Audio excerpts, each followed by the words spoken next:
नमस्कार दोस्तों, जीडीपीएल टीम आप सभी का वेलकम करती है। और आज के इस स्पेशल वीडियो में हम लोग डिस्कस करने वाले हैं ग्राम सेवक एग्जाम में किस तरह का पैटर्न आएगा और इम्पोर्टेंट क्वेश्चंस के बारे में।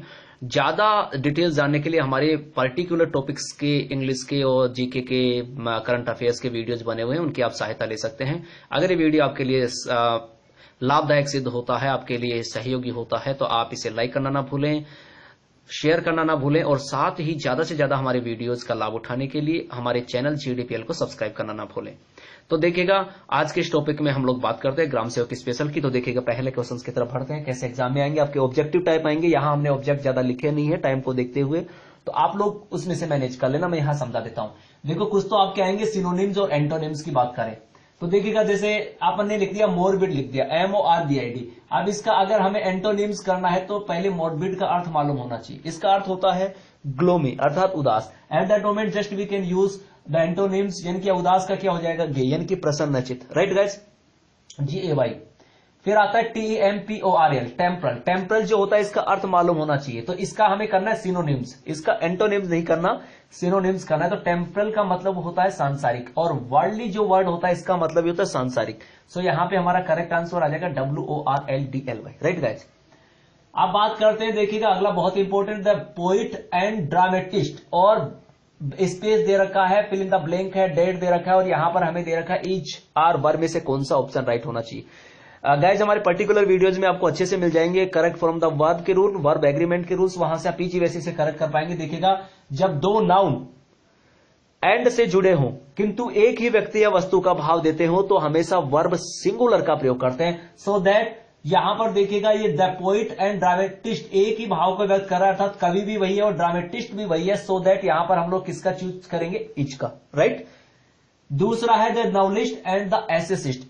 दूसरी बात भी आती है, अगर एंड से दो नाउन जुड़े हों या दो से अधिक जुड़े हों किंतु अलग अलग का भाव देते हैं, और जब आर्टिकल दोनों नाउन पे लगा हुआ है तो वो अलग अलग का भाव देंगे। देखो, यहां पर एक पर लगा हुआ था तो एक का, ये दोनों एक ही का भाव दे रहे थे। अब ये दोनों अलग अलग है, द नॉवलिस्ट एंड द एसेसिस्ट। अब ये किसका भाव देगा, प्लूरल का। सो दैट हम लोग यहां पर क्या यूज करेंगे, प्लूरल, अर्थात हम लोग यहां पर इज आर, यहां पे हम लोग क्या करेंगे, are. To be clear. Next, my wife is good, French. Space दे रखा है, प्रीपोजिशन फिल करनी है, एट, इन, ऑन। देखिएगा, किसी भी सब्जेक्ट इत्यादि में किसी को अच्छा बताने के लिए कि अगर वो उसमें इंटेलिजेंट इत्यादि है तो हमेशा प्रीपोजिशन एट का प्रयोग किया जाता है। राइट। तो यहां पर हम लोग क्या करेंगे, at. Right. I am fond reading novels. देखिएगा, इनटू का यह सवाल पैदा नहीं होता, अब का होता नहीं, और फॉन्ड के साथ एक वर्ड जुड़ा हुआ है, ऑफ। फॉन्ड ऑफ का अर्थ होता है शौकीन। तो नोवेल पढ़ने का क्या है, आदमी को नोवेल पढ़ने में इंटरेस्ट आता है, इसलिए क्या है, उनका फॉन्ड ऑफ है। जैसे स्वीट्स के फॉन्ड ऑफ, तो यहां पर सिंपल सा क्या हो जाएगा, ये वर्ड पर्टिकुलर बना हुआ फॉन्ड ऑफ, जैसे गिव अप, इस तरह से। अब अगला वाक्य है, we prohibit smoking. Active passive का एग्जाम्पल है। एक्टिव पैसिव की पहली बात ध्यान में रखो, सब्जेक्ट को ऑब्जेक्ट और ऑब्जेक्ट को सब्जेक्ट बनाना है। टू बी क्लियर, मुख्य क्रिया की हमेशा थर्ड फॉर्म आएगी। सबसे पहले यहां पे देखिएगा, स्मोकिंग हमारा ऑब्जेक्ट है, इसलिए स्मोकिंग को हमने ले लिया। राइट। अब ये प्रेजेंट सिंपल टेंस में है, तो प्रेजेंट सिंपल टेंस का एक्टिव का वाक्य जब होता है तो उसमें पैसिव बनाते वक्त हेल्पिंग वर्ब के रूप में इज, आर, एम का प्रयोग करते हैं। और जैसा मैंने बताया, प्रत्येक टॉपिक के हमारे पर्टिकुलर वीडियोज है, उनकी स्टडी करोगे तो आपके लिए और बेटर होगा। यहां सिर्फ हमने सैंपल लिया है।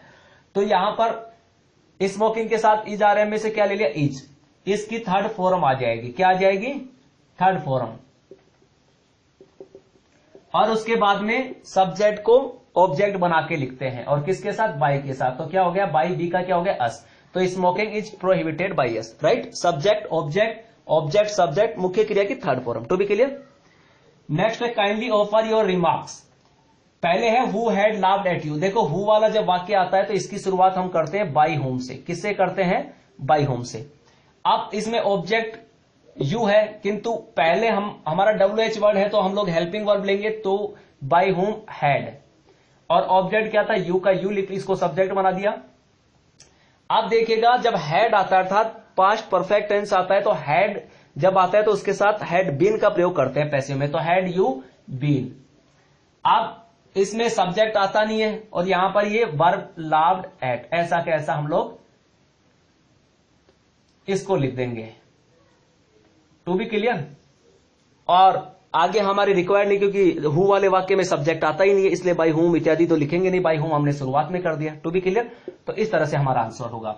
फिर शट द डोर, ये काइंडली ऑफर योर रिमार्क्स वाला है। तो देखो काइंडली और प्लीज वर्ड जब आते हैं ये इंपेरेटिव सेंटेंस होते हैं, और जब काइंडली और प्लीज शब्द आते हैं इनको रिमूव कर देते हैं और वाक्य की शुरुआत करते हैं किससे, यू आर से। किससे करते हैं, यू आर से।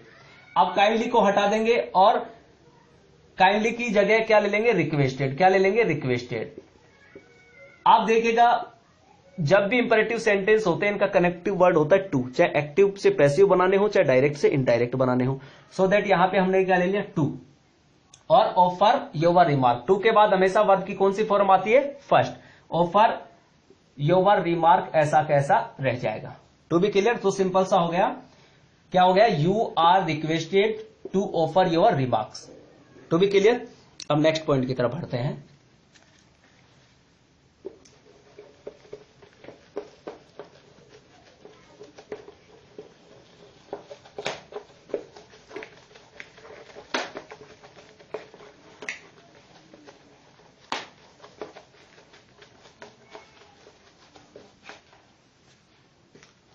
अगला वाक्य है shut the door.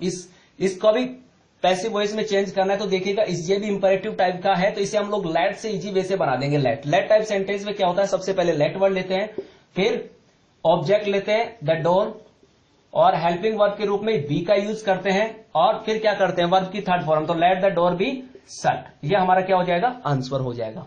To be clear. फिर अगला वाक्य she said to him why don't you go today.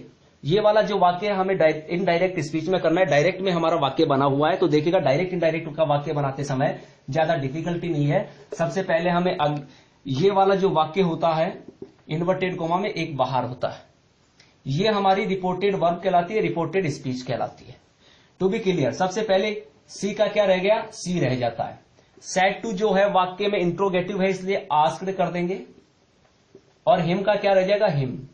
अब WH वर्ड, इन दोनों वाक्यों को कनेक्ट करना है, तो WH वाक्यों में कोई कनेक्टिव काम में नहीं लेते, क्योंकि WH वर्ड खुद एक कनेक्टिव का काम करते हैं। सो दैट वाई का ऐसा कैसा वाही रह गया। ये रूल होता है एस और एन बटा 1 2 3। ध्यान रखना WH डायरेक्ट से इनडायरेक्ट बनाते वक्त, जब इनडायरेक्ट बनाते हैं तो वाक्य ये अफर्मेटिव रूप में चला जाता है, ये WH वर्ड कनेक्टिव का काम करते हैं यहाँ। सो दैट यहां पर सबसे पहले हम इसको सब्जेक्ट को लेंगे, यू सन प्रोनाउन चेंजेस नियम अप्लाई होगा, फर्स्ट पर्सन सब्जेक्ट के अनुसार, सेकंड ऑब्जेक्ट के अनुसार, थर्ड पर्सन नो चेंज। तो यू हिम के अनुसार चेंज होगा, तो हिम के लिए क्या ले लेंगे, हिम का पहला रूप ही। फिर don't, present simple change into past simple, ये टेंस से संबंधित नियम है, तो ये क्या जाएगा, डिड नॉट, क्या जाएगा, और गो का गो रह जाएगा। और टुडे जो होता है इसको बोलते हैं टाइम एंड डिस्टेंस से रिलेटेड नियम। डायरेक्ट इनडायरेक्ट में 3 रूल हैं, बहुत इंपॉर्टेंट होते हैं, प्रोनाउन चेंजेस, टेंस चेंजेस और टाइम एंड डिस्टेंस। ये तीनों याद करते हैं, डायरेक्ट इनडायरेक्ट आपका लगभग कवर हो जाता है। और इनके डिटेल लेने के लिए हमारे जो वीडियोस बने हुए स्पेशल, उस पर आप फोकस कीजिएगा, वहां से आपको डिटेल मिलेगी। तो टुडे का किस में चला जाएगा, दैट डे में, और लास्ट में अभी आप फुल स्टॉप लगाएंगे क्योंकि ये वाक्य अफर्मेटिव का रूप ले लेता है। Right guys. अगला ही said to his father please. Please word मैंने कहा चाहे एक्टिव पैसिव में आए चाहे डायरेक्ट इनडायरेक्ट में आए, तो कौन सा बनता है, इंपेरेटिव सेंटेंस। तो ही ये रिक्वेस्टेड कर रहा है, तो ही रिक्वेस्टेड हिज फादर। अब इनका करेक्टिव टू रहेगा, क्या रहेगा, इंपेरेटिव में टू। इनक्रीज, अब माई जो है प्रोनाउन चेंजेज है, माई किसका रूप है, first person change according subject, subject में क्या ही, और माई यहां पर किसका रूप है, आई का सेकंड रूप है, तो ही का क्या हो जाएगा, हिज, और पॉकेट मनी का पॉकेट मनी रह जाएगा। Right guys. अब देखिएगा अगले जो एग्जाम्पल है उसकी तरफ हम लोग रुझान करते हैं। तो अगला जो हमारा एग्जाम्पल है वो मॉडल्स का है। लिखा हुआ है ही राइड ए बाइसिकल, इसमें हमें मॉडल्स यूज करना है। अब वो राइड कर सकता है मोटरसाइकिल, ये क्या है, उसकी एबिलिटी है। तो जब एबिलिटी होती है तो हम लोग कौन से मॉडल का यूज करते हैं, कैन का। तो भी क्लियर। अगर पास्ट में होता है तो किसका यूज करते हैं, कैन का पास्ट रूप कुड होता है, उसका हम लोग यूज करते हैं। राइट। अब बात करते हैं we obey the laws of our country. Model भरना है, हमें हमारे नियमों का, हमारे देश के नियमों का क्या करना चाहिए, पालना। तो जो हमारी ड्यूटी होती है, स्पेशल जो ड्यूटी में आती है, उसमें हम लोग मस्ट मॉडल करते हैं, और मोरल जो ड्यूटी होती है उसमें हम लोग शुड का यूज करते हैं। तो यहां पर स्पेशल हम किसका यूज करेंगे, मस्ट का। तो भी क्लियर, ज्यादा टफ नहीं है, बहुत इजी है मॉडल्स। अगला है बहुत इंपॉर्टेंट, एक एग्जाम इस तरह से एग्जाम्पल आता है, if you ring the bell he come in, conditional sentence. पहली बात तो बता दें कि कंडीशनल जो सेंटेंस होती है वो 3 प्रकार की होती है, 3 कंडीशन होती है। 3 कंडीशंस आपको ज्यादा टफ नहीं है, इजी वे से याद कर सकते हैं। एक ओपन होती है, ठीक है, एक तो मैं आपको बताता हूं, तीनों कंडीशन में आप ज्यादा दिमाग लगाने की जरूरत नहीं। पहला इफ अल, इतना से याद रखो, इफ वाले वाक्य में अगर वर्ब की फर्स्ट आती है तो सेकंड वाले पार्ट में शैल या विल कर देंगे, और अगर पहले पार्ट में शैल या विल आ जाए तो इफ के साथ में वर्ब की फर्स्ट फॉर्म, ठीक है, अर्थात इधर प्रेजेंट सिंपल रहेगा इफ के साथ, तो इधर फ्यूचर सिंपल। इफ वाले वाक्य में वर्ब की सेकंड आ जाएगी, यानी कि पास्ट सिंपल आ जाएगा, तो इधर क्या कर देंगे, वुड कर देंगे। और इधर इफ वाले वाक्य में क्या आता है, स्पेशली अगर हैड प्लस वर्ब की थर्ड आ गई तो उधर वुड हैव कर देंगे। बस सिंपल सा है, यही नियम, इधर उधर घूम जाएंगे। टू बी क्लियर, बहुत सिंपल है। और हमेशा ध्यान रखना, कंडीशनल सेंटेंस में कभी भी वाज का प्रयोग नहीं होता, वर्ब का प्रयोग होता है। तो वर्ब के साथ भी क्या आता है, वर्ब के साथ में इधर वुड।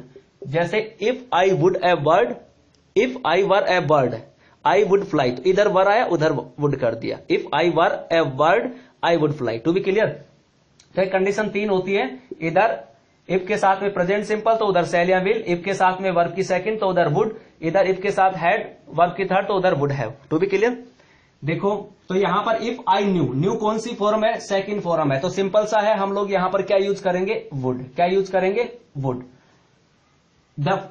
अगला है if you ring the bell, यहां पर if you ring the bell, ring कौन सी फॉर्म है, फर्स्ट, तो यहां पर क्या कर देंगे, फर्स्ट फॉर्म है तो शैल विल में से तो क्या आ जाएगा, विल। क्या आ जाएगा, विल। इधर सेकंड फॉर्म तो इसलिए क्या कर दिया, वुड, इधर फर्स्ट फॉर्म तो इसलिए क्या कर दिया, will. The first world 1914, phrasal verb, important exam की दृष्टि से, तो देखेगा पहला, जब भी कोई युद्ध या महामारी फैलती है तो उसके लिए स्पेशल वर्ड बना हुआ था ब्रेकआउट। अब हमारे एक ब्रेकआउट दे रखा है और एक ब्रोकआउट दे रखा है। 1914 पास्ट टेंस को इंडिकेट कर रहे हैं ना, इसलिए हम लोग क्या करेंगे, ब्रोकआउट। क्या करेंगे, broke out. Broke out specially phrasal verb का मतलब अचानक से फैल जाना, स्पेशली यूज होता है स्प्रेड सडनली, और ये यूज होता है किसके लिए, किसके लिए यूज होता है, स्पेशली महामारी या युद्ध इत्यादि के लिए। टू बी क्लियर, अगला है his father while he was going to Neem ka Thana, ये कह रहा है कि वाक्य का भाव दे रहा है कि वो नीम का थाना जा रहा था, तब उसके पिता से क्या हुई, उसकी अचानक से मुलाकात हुई। तो ये स्पेशल वर्ड है कम अक्रॉस, अचानक से मुलाकात हो जाना। तो यहां पर क्या करेंगे हम लोग, कम अक्रॉस जो वर्ड बना हुआ है वो यूज करेंगे, क्योंकि कैरी ऑफ का मतलब इस था कि तो उसका कोई यहां मतलब नहीं है, तो यहां क्या होगा, कम अक्रॉस, अचानक से मिल जाना। यहां पर हमने एक एक छोटे छोटे एग्जाम्पल के रूप में आपको समझाने की कोशिश की कि पैटर्न ऐसे आएगा, और ज्यादा डिटेल्स के लिए हमारा वीडियो देख सकते हैं। अब देखो कुछ हमारे इडियम प्रोवर्ब भी आते हैं, जैसे देखेगा between the devil and deep sea, Hindi में बोलते हैं ना, आगे कुआ पीछे खाई, तो कहने का मतलब एक विपदा की स्थिति हो जाती है, तो इंग्लिश में बोलते हैं between the devil and deep sea, तो इसका मतलब हो जाएगा इन ए डालमिया, यानी कि इन ए डालमिया का मतलब होता है परेशानी में, समस्या में पड़ जाना। फिर ऑयली टंग, ऑयली टंग नहीं होता, यानी कि चापलूसी करने वाला, सिंपल सा अर्थ लगा सकते हैं। तो ऑयली टंग के लिए हम लोग क्या यूज कर सकते हैं, फ्लैटरी। क्या यूज करेंगे, फ्लैटरी, हमारा करेक्ट आंसर हो जाएगा। विल्ड गूज चेस बहुत बार एग्जाम में आ चुका है और बहुत इंपॉर्टेंट है। तो ये वाला जो वर्ड है वो किसको इंडिकेट कर रहा है, अर्थात व्यर्थ का प्रयत्न करना, तो हम लोग क्या कर देंगे, useless effort. To be clear, next बात करें, to leave someone in lurch, ये भी काफी बार आ चुका है। तो ये कह रहा है कि किसी को, अच्छा तो इसका अर्थ किसको इंडिकेट दे रहा है, अर्थात किसी को मुसीबत में छोड़ देना, तो हम लोग लिख सकते हैं to desert someone in difficulties. तो इस तरीके से आपके एग्जाम में क्वेश्चंस आएंगे ग्रामर को लेकर के, तो आप लोगों को ज्यादा टेंशन करने की जरूरत नहीं, फॉर्मेट बहुत इजी आएगा, आपके लिए वीडियो बहुत मददगार साबित होगा। आप हमारी ज्यादा डिटेल्स जानने के लिए, ज्यादा वीडियोस की डीप स्टडी करने के लिए हमारे वीडियो बने हुए पर्टिकुलर टॉपिक्स के, उसको आप लोग वॉच कर सकते हैं, तो आपके लिए बहुत ही मददगार साबित होंगे। और अगर आपको ये वीडियो पसंद आता है और आपके लिए लाभदायक सिद्ध होता है तो इसे शेयर करना ना भूलें, लाइक करना ना भूलें, और साथ ही ज्यादा ज्यादा वीडियोस का लाभ उठाने के लिए हमारे चैनल GDPL को सब्सक्राइब करना ना भूलें। Thank you for watching this video.